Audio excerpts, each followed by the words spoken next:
Gents, दादी माँ की कहानियाँ।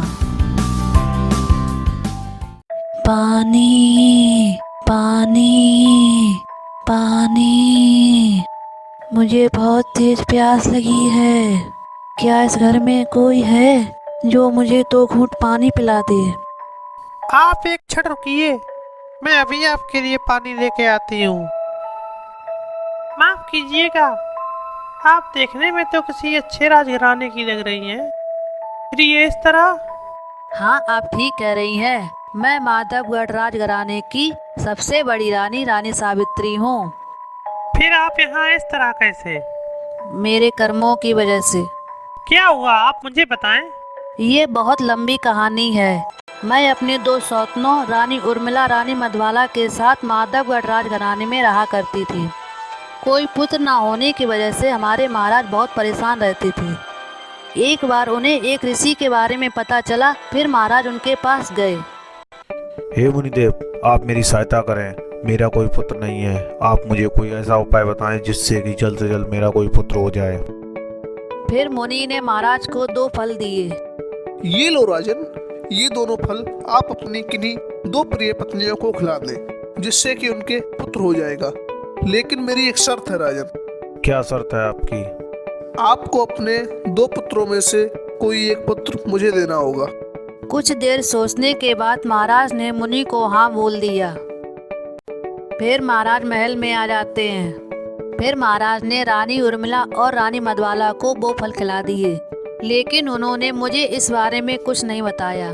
कुछ दिनों के बाद मेरी दोनों सौतनों के पुत्र हो जाते हैं। महाराज बहुत प्रसन्न हुए। क्योंकि मेरे कोई पुत्र नहीं था, इसलिए महाराज का प्रेम मेरे प्रति अति अल्प हो गया। महाराज, मुझसे ऐसा क्या पाप हो गया जो आप मेरी तरफ देखना भी पसंद नहीं करते? मेरी बातों को अनसुना करके महाराज वहाँ से चले गए। कुछ दिनों के बाद मुनि महाराज के दरबार में आए और मुनि ने महाराज से अपने हिस्से का पुत्र मांगा। लेकिन महाराज मुनि को अपने किसी भी पुत्र को देना नहीं चाहते थे। महाराज ने राजकुमारों की जगह अन्य 2 लड़कों को खड़ा कर दिया। मुनि को पता था कि ये महाराज के पुत्र नहीं हैं। हे राजन, मैं जानता हूँ कि ये आपके असली पुत्र नहीं है। कृपया करके अपने असली पुत्रों को ही मेरे सामने लाएं। महाराज को ना चाहते हुए भी राजकुमारों को मुनि के सामने खड़ा करना पड़ा। मुनि को महाराज का ज्येष्ठ पुत्र अच्छा लगा और मुनि ने उसे अपने साथ ले जाने के लिए कहा। महाराज, मुझे आपका ज्येष्ठ पुत्र पसंद आया है। आप मुझे अपना ज्येष्ठ पुत्र दे दें। लेकिन महाराज अपने किसी भी पुत्र को देने से मना कर देते हैं और फिर मुनि को क्रोध आ गया। राजन, मेरी वजह से आपके पुत्र हुए और अब आप मुझसे ही छल कर रहे हैं। जाइए, मैं आपको श्राप देता हूँ कि अब आपका कोई भी पुत्र जीवित ना बचे। ये सुनकर महाराज बहुत क्रोधित हुए और उन्होंने मुनि को वहाँ से भगा दिया। मुझे इस बारे में कोई जानकारी नहीं थी कि मुनि की वजह से महाराज के पुत्र हुए। ये सुनकर मुझे क्रोध आ गया। अच्छा, अपनी दोनों रानियों को ऋषि के पास ले गए, जिससे उनके पुत्र हो गए और अब मेरे प्रति प्रेम भी कम कर दिया। जब पुत्र ही नहीं बचेंगे तो देखती हूँ कि महाराज का प्रेम मेरे प्रति कैसे कम होता है। फिर मैंने राजकुमारों के दूध में जहर मिला दिया, जिसे पीकर राजकुमार मर गए। महाराज को अत्यंत दुख हुआ। फिर महाराज उन मुनि को ढूंढने के लिए चले जाते हैं और उन्हें वो मुनि मिल जाते हैं। हे मुनि, मुझे क्षमा कर दीजिए। मैं अपनी गलती पर बहुत शर्मिंदा हूँ। आप मेरे दोनों पुत्रों को पुनः जीवित कर दीजिए, फिर चाहे आप उन्हें अपने पास ही क्यों न रख लेना। ठीक है राजन, मैं आपके दोनों पुत्रों को जीवित कर देता हूँ, लेकिन फिर मैं आपके दोनों ही पुत्रों को अपने पास रखूंगा। फिर मुनि ने दोनों राजकुमारों को जीवित कर दिया।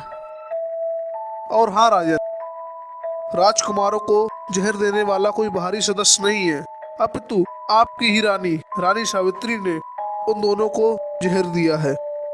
ये सुनकर महाराज को बहुत अधिक क्रोध आया और उन्होंने मुझे राज्य से निकाल दिया और मुनि ने भी दोनों राजकुमारों को अपने पास रख लिया। तुम तो बड़ी ही नीच प्रवृत्ति की औरत हो। तुम्हें पानी पिला के तो मेरे हाथों से पाप हो गया। चली जाओ यहाँ से, वरना मुझसे बुरा कोई नहीं होगा। तो देखा दोस्तों, गलत काम का नतीजा हमेशा गलत होता है, इसीलिए हमको कभी भी गलत काम नहीं करने चाहिए। अगर आपको ये वीडियो अच्छा लगा हो तो चैनल को सब्सक्राइब करें, वीडियो को लाइक करें, शेयर करें, कमेंट करें और घंटे का बटन जरूर दबाएं, जिससे कि हमारे आने वाले वीडियो का नोटिफिकेशन आपको जल्द से जल्द मिल जाए। धन्यवाद। आन प्रेजेंट्स दादी माँ की कहानियाँ। बहुत समय पहले की बात है। एक गांव में मोहन नाम का एक आलसी और कामचोर लड़का रहता था। वह हमेशा अपनी पत्नी से झगड़ता रहता था और उसकी पत्नी भी उससे बहुत परेशान रहती थी, क्योंकि वह कोई काम धंधा नहीं करता था। ए जी सुनो, अगर आप कुछ काम धंधा नहीं करेंगे तो हम खाएंगे क्या? अब तो हमारे ऊपर बहुत सारा कर्जा भी हो गया है। मैं बताए दे रही हूँ, अगर आपने कोई काम धंधा नहीं किया तो मैं मैके चली जाऊंगी। पत्नी की ये बातें सुनकर मोहन बोलता है, अरे भगवान, तुम घर छोड़कर मत जाओ। मैं कल से कुछ काम धंधा ढूंढने जाया करूंगा। अभी मुझे सोने दो। कल से नहीं, आज से। अभी काम करने जाओ, वरना मैं घर छोड़ के जा रही हूँ। अब तुम मुझे सोने भी मत देना। चलो ठीक है, तुम घर छोड़कर मत जाओ। मैं जा रहा हूँ कोई काम धंधा ढूंढने। फिर मोहन कुछ काम ढूंढने के लिए घर से बाहर चला जाता है। उस दिन मोहन इधर उधर घूमता है। घूमते घूमते उसे एक पेड़ दिखता है। पेड़ को देखकर मोहन सोचता है, अरे वाह, कितना छायादार वृक्ष है ये। चलो यहाँ कुछ देर आराम कर लिया जाए। और मोहन वहाँ पर लेट जाता है। क्या करूँ, मुझे तो कुछ समझ नहीं आ रहा। काम के बारे में सोचते सोचते उसे नींद आ जाती है और वह सो जाता है। सोते सोते शाम हो जाती है। शाम को जब उसकी आँख खुलती है तो वह बहुत परेशान हो जाता है। अरे अरे, अब तो शाम हो गई। अब मैं क्या काम धंधा करूँ इतनी जल्दी? अब मेरी पत्नी घर छोड़कर चली जाएगी। अब क्या करूँ? वह बहुत परेशान होता है कि अचानक से उसे एक आवाज़ सुनाई देती है। क्या हुआ पुत्र मोहन, तुम बड़े परेशान लग रहे हो। कौन है? कौन है यहाँ पर? किसने मुझे आवाज लगाई? अरे कोई तो सामने आओ, कोई तो बोलो, मुझे बहुत डर लग रहा है। नीचे देखो पुत्र, मैं तुम्हारे नीचे ही हूँ। यहाँ तो बस एक शंख डला हुआ है। क्या इस शंख में से आवाज आ रही है?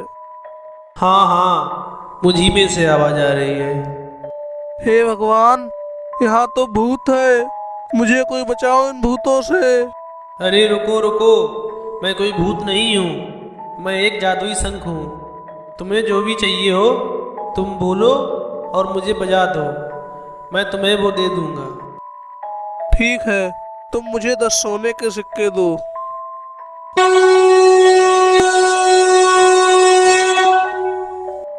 10 क्यों पुत्र, मैं तुम्हें 20 सोने के सिक्के दूंगा, लेकिन आज नहीं। कल इसी समय आना और अपने 20 सोने के सिक्के गिन के लेके जाना। ठीक है, तो फिर मैं कल आता हूँ। मोहन बहुत खुश होकर अपने घर चला जाता है। जैसे ही वो घर पहुंचता है उसकी पत्नी उससे पूछती है, क्या हुआ जी? आप कुछ पैसे कमा के लाए या ऐसे ही खाली यहाँ चले आए? काम तो नहीं, लेकिन एक जादुई शंख मिला है मुझे, जो मुझे कल 20 सोने के सिक्के देगा। लगता है आपका भूख के कारण मानसिक संतुलन हिल गया है। हे भगवान, ऐसे पागल आदमी के साथ मैं तो नहीं रह सकती। मैं जा रही हूँ अपने मायके। अरे नहीं नहीं भगवान, आज तुम मैके मत जाओ। बस आज के दिन के लिए तुम यहाँ पर रुक जाओ। मैं तुम्हें कल पक्का 20 सोने की झरपियाँ ला के दूंगा। और मोहन की पत्नी मोहन की बात मान जाती है। अगले दिन मोहन फिर उसी स्थान पर शंख के पास जाता है। लाओ शंख, मुझे 20 सोने के सिक्के दो।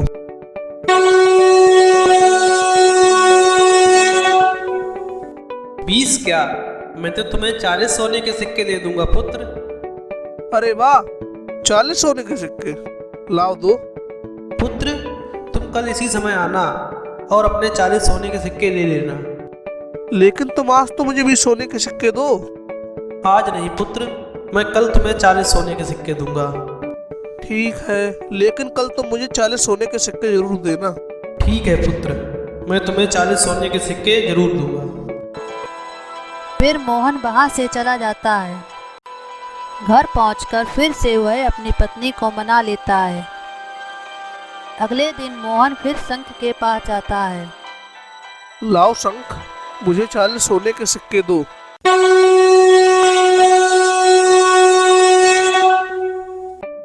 40 क्या पुत्र, मैं तो तुम्हें 80 सोने के सिक्के दे दूंगा। अरे वाह, 80 सोने के सिक्के, लाओ दो। आज नहीं पुत्र, कल आके अपने 80 सोने के सिक्के ले लेना। ये सुनकर मोहन को क्रोध आ जाता है। क्यों तुम मुझे रोज रोज मूर्ख बनाते हो? नहीं नहीं, मुझे आज ही 40 सोने के सिक्के चाहिए।